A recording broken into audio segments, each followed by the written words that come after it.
So today's topic, we are going to discuss stress and cortisol. And they go hand in hand because when you're stressed, your body releases hormones that are called cortisol, such as cortisol, that turn on functions that are essential for your immediate survival. So you get stressed, cortisol levels go up, and it's a survival tactic for your body. Now, some cortisol is good, and some stress is good.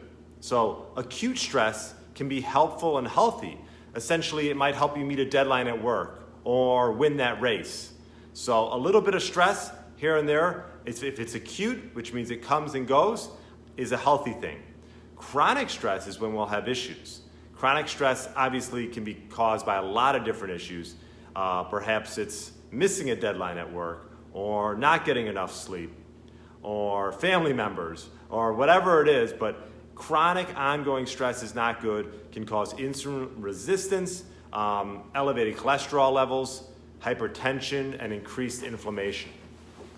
So for some people, once they learn how to manage their stress, it's that last little bit that can help them reduce their body fat to where they want it to go. Surprisingly enough, a lot of people don't think of it that way. They sort of put stress in a different category, but stress and losing weight or becoming insulin resistant or having elevated cholesterol levels, they're all tied. So getting the mind right is really important.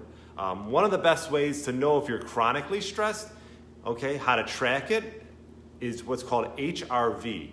HRV is heart rate variability, and it's a way to monitor. Actually, it's a variability in the amount between each heartbeat, and that's called HRV. And this is a way to monitor stress. So research that a little bit if this is something that you want to look into. And essentially, a high HRV indicates actually low stress and vice versa. So tracking it is a great way to see if you're, for one, overstressing your body, for two, producing excess cortisol, and three, becoming resistant to weight loss. So sometimes people don't realize it's that last straw, and that could be that chronic stress that's not allowing you to lose the weight that you want to lose. So HRV is what it's called. What are some other things that you can do? Well, obviously, meditation, I'm a big fan of. I do it. I wish I did more of it. But even laying in stillness for 10 minutes. I think we get up, we go, you have your coffee, and you're on the go.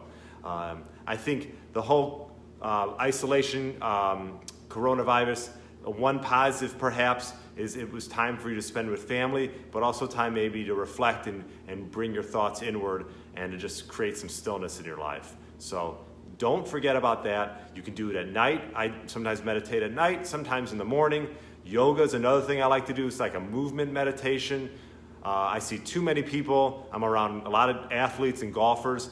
They golf, they go back and sit in a car, and they go on throughout their day, and they're sitting probably 80% of the time, maybe work out, and then go golf. And they wonder why they get injured. So if you can add a little bit of mobility work, perhaps with yoga or some other tools, that would really be helpful. But getting the mind right is so important. HRV is something that you can do to test if you're chronically stressed. And I think it's a great way to sort of get that last straw if you're looking to lose a little bit of weight. Going for walks is great as well. Walking in nature. I have a dog. I do a lot of walking. If you don't have a dog and you're looking for something great in your life that's going to add a ton of positivity, look into getting a dog. So anyways, those are my tips: yoga, meditation, breath work, go for walks in nature, and check out what's called an HRV. So comment, like this video, let me know if you have any questions, and if you get some good questions, maybe I'll do a video on that. So have a great day, and we'll talk next. Thanks.